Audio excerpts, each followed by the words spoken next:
Hello everyone, this is Divya and welcome to my channel dialectical girl.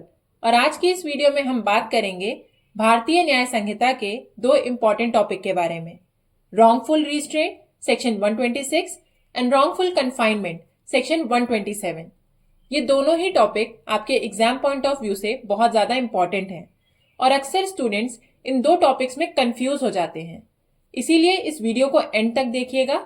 इस video में हम इन topics के meaning, punishments और डिफरेंस को काफी अच्छे से डिस्कस करेंगे। मैंने और भी कई इंपॉर्टेंट टॉपिक्स पर वीडियोस बनाई हुई हैं। अगर आपने मेरी प्रीवियस वीडियोस नहीं देखी हैं तो वो आप मेरा चैनल विजिट करके देख सकते हैं या फिर मेरी प्लेलिस्ट में जाकर देख सकते हैं। और अगर आपको मेरी वीडियोस पसंद आती हैं तो वीडियोस को लाइक करिएगा, अपने व्यूज कमेंट करिएगा, वीडियोस को अपने फ्रेंड्स के साथ शेयर करिएगा और हाँ, मेरे चैनल को सब्सक्राइब जरूर करिएगा। तो चलिए बिना किसी देरी के ये वीडियो स्टार्ट करते हैं। तो सबसे पहले हम बात करते हैं रॉन्गफुल रिस्ट्रेंट की।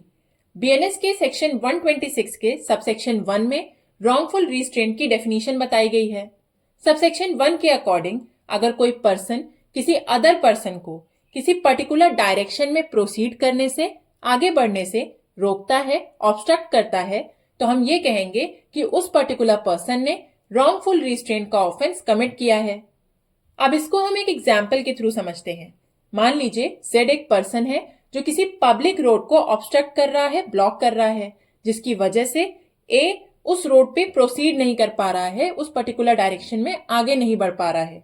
तो यहाँ पर जेड ने रॉन्गफुल रिस्ट्रेंट का ऑफेंस कमिट किया है।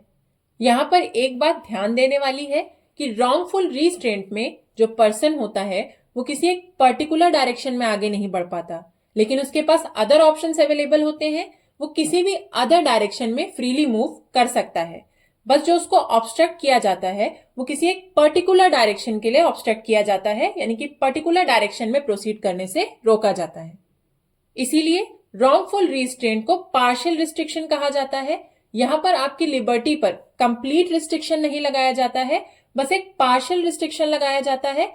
आप एक पर्टिकुलर डायरेक्शन में मूव नहीं कर सकते, लेकिन आप बाकी के किसी भी डायरेक्शन में मूवमेंट फ्रीली कर सकते हैं। अब अगर हम रॉन्गफुल रिस्ट्रेंट की डेफिनेशन को ध्यान से पढ़ें तो इसमें से हमें 3 एसेंशियल इंग्रेडिएंट्स मिलते हैं। सबसे पहला कि जो पर्सन रॉन्गफुल रिस्ट्रेंट का ऑफेंस कमिट कर रहा है, यानी कि किसी पर्टिकुलर डायरेक्शन को ऑब्स्ट्रक्ट कर रहा है, वो उसे वॉलंटरली ऑब्स्ट्रक्ट कर रहा हो। दूसरा, ऑब्स्ट्रक्शन का पर्पस क्या होगा कि जो अदर पर्सन है वो उस डायरेक्शन में मूवमेंट ना कर सके, उसे उस पर्टिकुलर डायरेक्शन में मूवमेंट करने से प्रिवेंट किया जा सके। तीसरा, कि जो पर्सन मूवमेंट कर रहा है किसी पर्टिकुलर डायरेक्शन में, उसके पास ये लीगल राइट हो कि वो उस पर्टिकुलर डायरेक्शन में मूवमेंट कर सकता है, आगे बढ़ सकता है। अब इसी डेफिनेशन के साथ एक एक्सेप्शन भी ऐड किया गया है जो कि कहता है कि अगर कोई पर्सन गुड फेथ में ये बिलीव करते हुए कि उसके पास लॉफुल राइट है उस पर्टिकुलर रास्ते को ऑब्स्ट्रक्ट करने का, उस पर्टिकुलर डायरेक्शन को ऑब्स्ट्रक्ट करने का, और फिर अगर वो ये ऑब्स्ट्रक्शन करता है तो ऐसा माना जाएगा कि उसने कोई भी ऑफेंस कमिट नहीं किया है। फॉर एग्जाम्पल, मान लीजिए जेड गुड फेथ में ये बिलीव करता है कि उसके पास एक लॉफुल राइट है कि वो ए को इस पर्टिकुलर डायरेक्शन में, इस पर्टिकुलर रास्ते पर आगे मूव करने से रोक सकता है, ऑब्स्ट्रक्ट कर सकता है। और अगर गुड फेथ में ये बिलीव करते हुए वो उसे ऑब्स्ट्रक्ट करता है या रोकता है तो ऐसा माना जाएगा कि जेड ने कोई भी ऑफेंस कमिट नहीं किया है। अब बात करते हैं रॉन्गफुल रिस्ट्रेंट के पनिशमेंट की। तो अगर कोई पर्सन किसी अदर पर्सन को रॉन्गफुली रिस्ट्रेंट करता है तो उसे 1 महीने तक की सजा हो सकती है, या फिर उसे 5,000 रुपए तक का फाइन पे करना पड़ सकता है, या फिर उसे दोनों से ही पनिश किया जा सकता है। तो ये तो बात हो गई रॉन्गफुल रिस्ट्रेंट की। अब हम बात करते हैं रॉन्गफुल कन्फाइनमेंट की।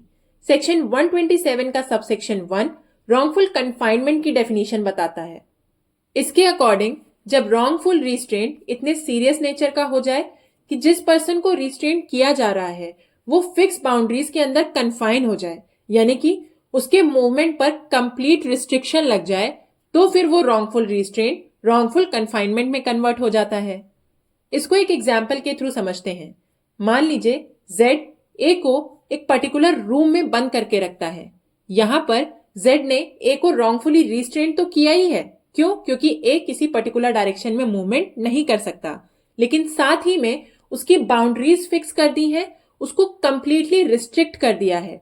वो किसी भी डायरेक्शन में मूवमेंट नहीं कर सकता, वो एक पर्टिकुलर फिक्स बाउंड्रीज में कन्फाइन हो चुका है। इसे हम रॉन्गफुल कन्फाइनमेंट कहेंगे। अब अगर हम रॉन्गफुल कन्फाइनमेंट की डेफिनेशन को ध्यान से पढ़ेंगे तो इसमें भी हमें 3 एसेंशियल इंग्रेडिएंट्स मिलेंगे। सबसे पहला कि रॉन्गफुल कन्फाइनमेंट रॉन्गफुल रिस्ट्रेंट से ही स्टार्ट होता है। हम किसी पर्सन के मूवमेंट को किसी पर्टिकुलर डायरेक्शन में रिस्ट्रिक्ट करते हैं। दूसरा, वो रिस्ट्रिक्शन कैसा होता है? कंप्लीट रिस्ट्रिक्शन होता है, यानी कि वो पर्टिकुलर पर्सन किसी पर्टिकुलर डायरेक्शन में मूवमेंट नहीं कर सकता एंड साथ ही में वो किसी अदर डायरेक्शन में भी मूवमेंट नहीं कर सकता। हम उसकी सर्टेन सर्कमस्क्राइबिंग लिमिट्स तय कर देते हैं, एक पर्टिकुलर फिक्स्ड एरिया के अंदर उसको कन्फाइन कर देते हैं। तीसरा, इसमें कंप्लीट रिस्ट्रिक्शन ऑफ मूवमेंट होता है, पर्सन किसी भी डायरेक्शन में मूवमेंट नहीं कर सकता। रॉन्गफुल रिस्ट्रेंट में क्या था कि पर्सन के मूवमेंट को किसी पर्टिकुलर डायरेक्शन में ऑब्स्ट्रक्ट किया जाता है, रोका जाता है, बट वो पर्सन किसी भी अदर डायरेक्शन में फ्रीली मूव कर सकता है। बट रॉन्गफुल कन्फाइनमेंट में क्या है कि वो पर्सन किसी भी डायरेक्शन में फ्रीली मूवमेंट नहीं कर सकता, एक फिक्स्ड बाउंड्री के अंदर उसको कन्फाइन कर दिया जाता है, उसकी लिबर्टी को कंप्लीटली रिस्ट्रिक्ट कर दिया जाता है। अब यहां पर एक बात और ध्यान देने वाली है। अगर हम किसी पर्सन को 4 दीवारी के अंदर कन्फाइन करके बंद करके रखते हैं तो ऑब्वियस है कि हमने उसे रॉन्गफुली कन्फाइन किया है। लेकिन अगर हम किसी पर्सन को एक पर्टिकुलर एरिया लीव करने से रोकते हैं, यानी कि उसकी सर्टेन सर्कमस्क्राइबिंग लिमिट्स फिक्स कर देते हैं और उसे उस लिमिट से बाहर जाने से रोकते हैं, तो वो भी रॉन्गफुल कन्फाइनमेंट कहलाता है।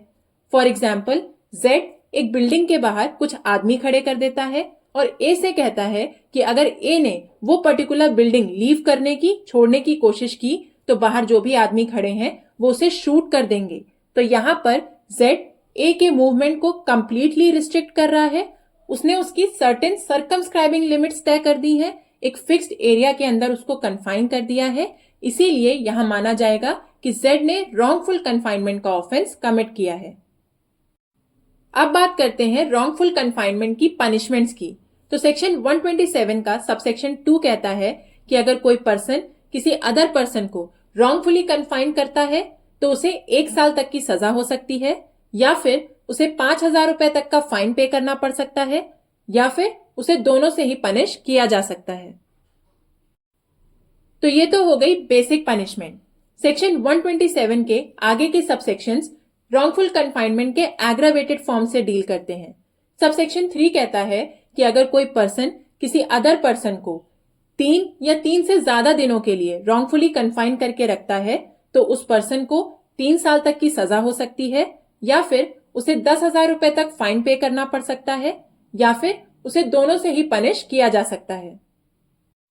सबसेक्शन 4 कहता है कि अगर कोई पर्सन किसी अदर पर्सन को 10 या 10 से ज्यादा दिनों के लिए रॉन्गफुली कन्फाइन करके रखता है तो उस पर्सन को 5 साल तक की सजा हो सकती है और साथ ही में उसे मिनिमम 10,000 रुपए का फाइन पे करना पड़ सकता है। सबसेक्शन 5 कहता है कि अगर कोई पर्सन किसी ऐसे अदर पर्सन को रॉन्गफुली कन्फाइन करके रखता है जिसके रिलीज की रिट इशू की जा चुकी हो तो उस पर्सन को बाकी सबसेक्शंस के अंदर जो पनिशमेंट दी जा रही है उसके एडिशन में 2 साल तक की और सजा दी जा सकती है एंड साथ ही में उसे फाइन भी पे करना पड़ सकता है।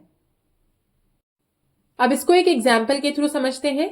मान लीजिए जेड ने ए को रॉन्गफुली कन्फाइन करके रखा हुआ है और कोर्ट ने ए की रिलीज के लिए रिट इशू कर दी है, लेकिन फिर भी जेड ए को रिलीज नहीं करता है। तो इस केस में जेड को अदर सबसेक्शंस के तहत जो पनिशमेंट दी जाएगी उसके साथ ही उसे एडिशनल 2 साल तक की और सजा दी जा सकती है एंड साथ ही में उस पर फाइन भी इम्पोज किया जाएगा। सबसेक्शन 6 कहता है कि अगर कोई पर्सन किसी अदर पर्सन को सीक्रेटली कन्फाइन कर रहा है, यानी कि उसका ऐसा इंटेंशन है कि किसी भी अदर पर्सन या पब्लिक अथॉरिटी को उस कन्फाइंड पर्सन के बारे में कोई भी नॉलेज या जानकारी ना मिल पाए, तो इस केस में उस पर्सन को अदर सबसेक्शंस के तहत जो पनिशमेंट दी जाएगी उसके साथ ही एडिशनल 3 साल तक की और सजा दी जा सकती है एंड साथ ही में उस पर फाइन भी इम्पोज किया जाएगा।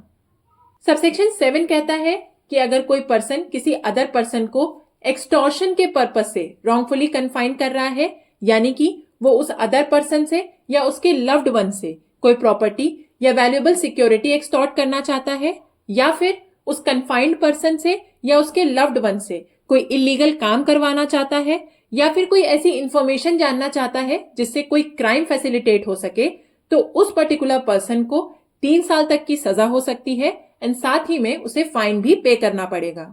सबसेक्शन 8 कहता है कि अगर कोई पर्सन किसी अदर पर्सन को रॉन्गफुली कन्फाइन करता है ताकि वो उस कन्फाइंड पर्सन से या उसके लव्ड वन से कोई कन्फेशन एक्सटॉर्ट कर सके जिससे किसी ऑफेंस या मिसकंडक्ट के बारे में पता चले, या फिर उस कन्फाइंड पर्सन या उसके लव्ड वन से कोई ऐसी प्रॉपर्टी या वैल्यूएबल सिक्योरिटी रिस्टोर करा सके, या ऐसी कोई इंफॉर्मेशन गैदर कर सके जिससे वो वैल्यूएबल सिक्योरिटी या प्रॉपर्टी रिस्टोर की जा सके, तो उस पर्सन को 3 साल तक की सजा हो सकती है एंड साथ ही में उस पर फाइन भी इम्पोज किया जाएगा।